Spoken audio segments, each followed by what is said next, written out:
Hey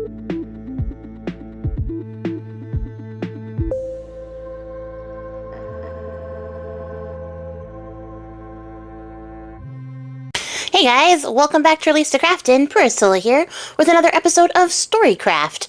And you guys might notice, or maybe not, I don't know how many of you are like audiophiles, but I have a new microphone. So hopefully I'm coming through loud and clear. Let me know what you think of the new microphone situation. I'm going to do my best to make it better.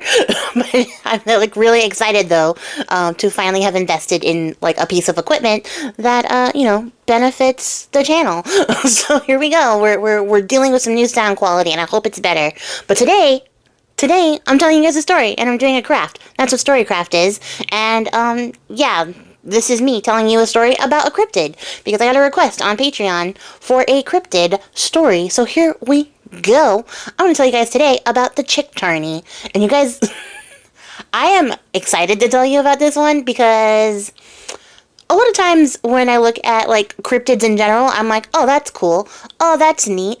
Oh, that's a little bit scary. But this one, I heard about it and was like, that's fucking adorable. And now I have to meet one. I want to meet one with a passion. And I don't say that about a lot of cryptids or much less any other spooky things I talk about on my channel. But in this case, I want to meet a Chickcharney so badly. And I'm going to tell you why. We're going to go on this journey together. So, the Chickcharney comes to us from the Bahamas, actually, from the Andros Island in the Bahamas. This is a Bahamian cryptid, which was also exciting to me because I don't hear a lot of lore out of the Bahamas, and I should look more into that and maybe pick up like a book or two on that subject because I don't think about the Bahamas that much. I should. I want to go there, like, right? And have a vacation. Sounds amazing. It looks beautiful. I need to invest more energy into that and maybe manifest a vacation there. Who knows? But the Chickcharney comes to us from the Bahamas, specifically on Andros Island, and it lives in the forest there. And I did not know or consider that the Bahamas had forests, but they do. They also have a specific a specific type of pine tree that the Chickcharney lives in. Now, you might be like, Priscilla, you keep saying Chickcharney, like we know what you're talking about, and we don't. So what is a Chickcharney? So a Chickcharney, I want you guys to picture this, okay? In your super creative, imaginative brains, I want you to picture this. A Chickcharney is an owl. Full stop. End of story. It's an owl, okay? But it's not just any owl, right? Because that would just be not a cryptid. It would just be an owl. But it looks like a little owl.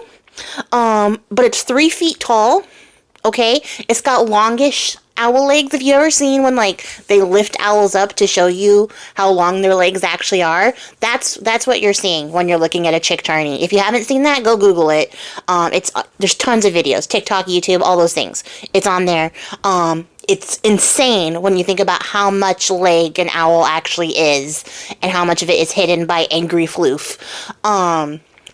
But on a Chickcharney, you can see those legs. Those gams are out on display because it's 3 feet tall. So a lot of that is leg. In addition to having longer legs than you might expect from a 3 foot tall owl, the Chickcharney also has a tail. And not just any tail, not a bird tail, not a feathery tail. No, it's got like a rat or like a possum-like tail that's like prehensile, so it can grab things with it.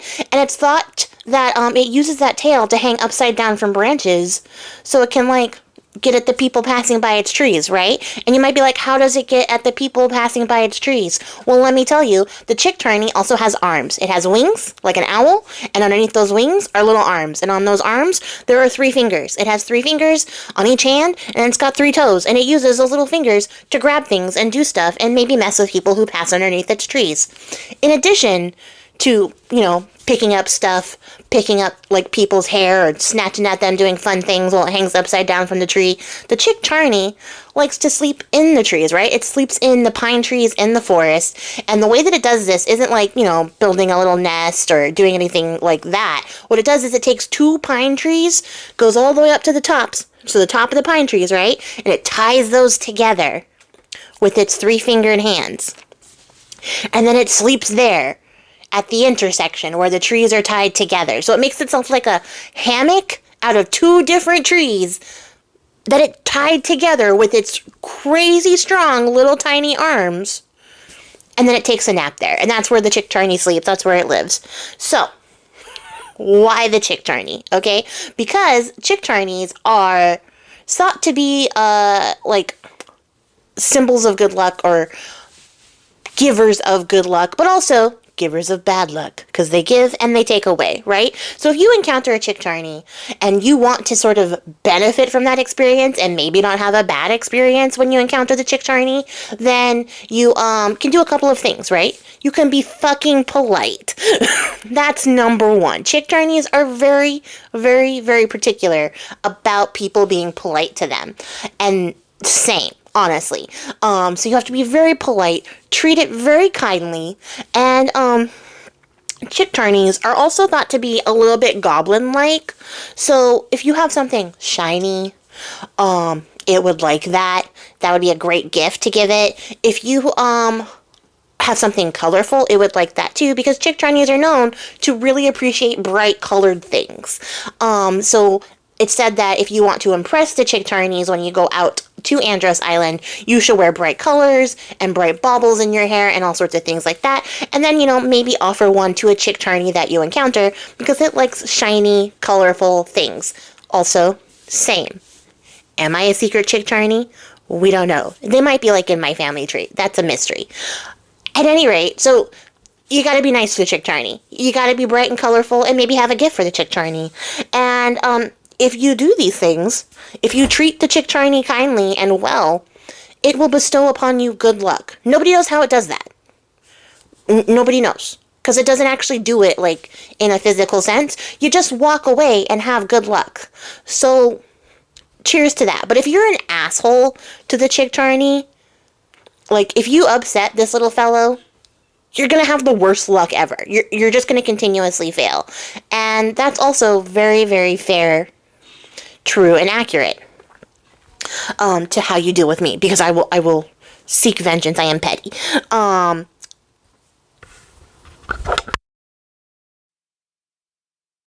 An interesting thing to note is that a lot of the research that I could find on the Chickcharney in particular described it as having an ugly appearance, like an owl, which seems like slander for owls.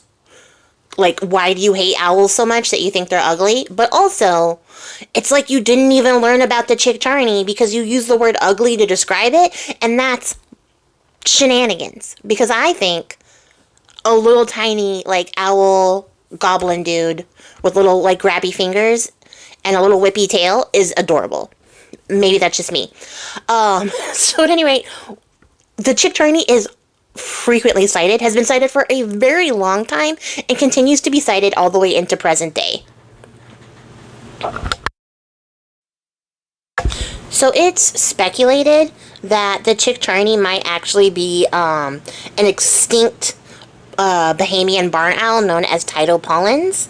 But that barn owl is, like, super ancient, like, from way, way back in the day, and it's actually been extinct longer, if I'm saying this correctly, than the most recent fossil record. So, like, the fossil records on Andros Island don't match up to the lifetime of the Tidal Pollen. So it doesn't seem very likely that this owl ever made it to Andros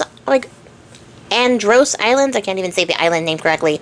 My gosh. It's very likely that this owl never made it to Andros Islands, but some people think that maybe it's still there and this is just like the distant relative of that owl. And a lot of cryptid sightings can be kind of written off as like the holdovers of that, like, prehistoric age, just sort of surviving in small tiny colonies that we're, like, picking up on, which is a theory and it's interesting. But Tidal Pollens was a barn owl that was, like, about 3 feet tall, so it's possible. I don't think that's likely. I much more prefer the idea of, like, mischievous little goblin fellow who happens to be an owl and little grabby fingers. There was a guy and I don't remember his name, and I didn't care to remember his name or write it down at all. Just remembering the part of the story, because this was the guy that did the Munich deal, and I don't care about that.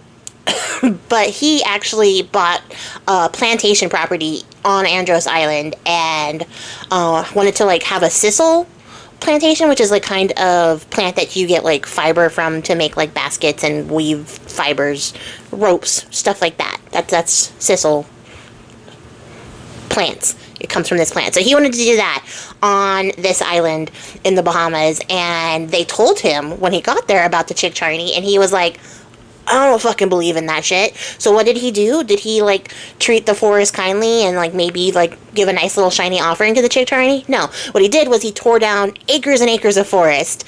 And then, surprisingly, or maybe not surprisingly if you've been listening, his business failed. It absolutely failed.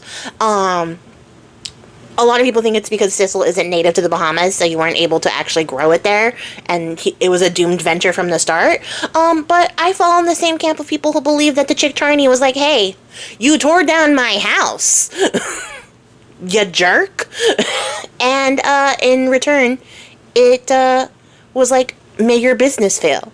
And then may all of your political dealings fail, because that haunted him for the rest of his life. This man never got a W after this day. So, you know, it is bad luck to piss off a Chickcharney. That's exactly what this guy did, and he continued to reap the benefits of his assholishness.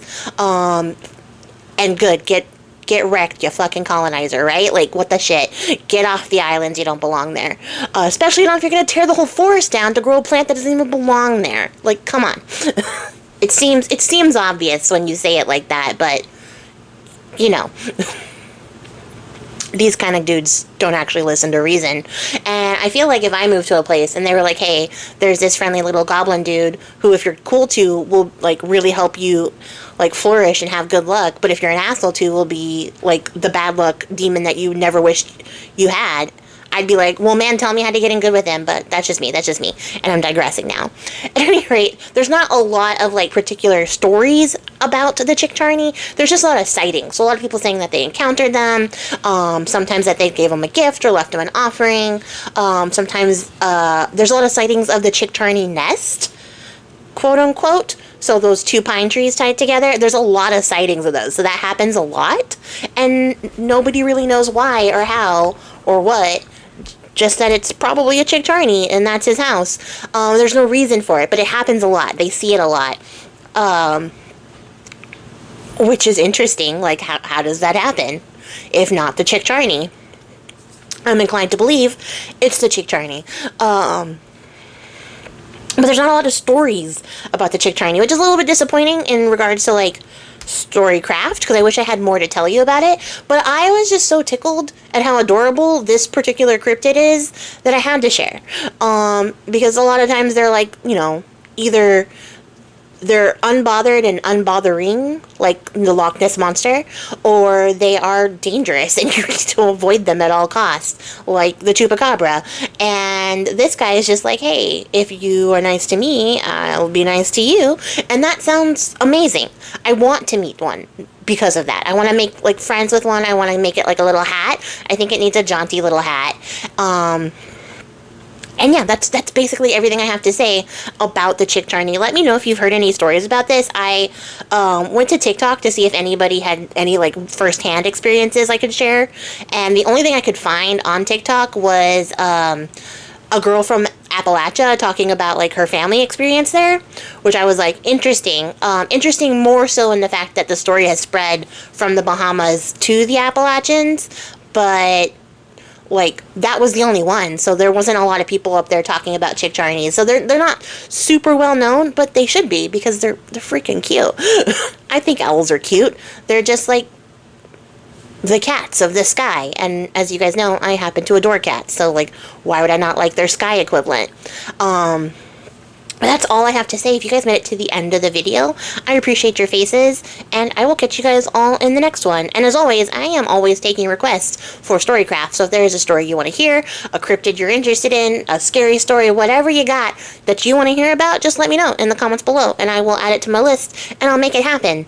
And that's going to be it for me, guys. I'll catch you guys all in the next one. Bye!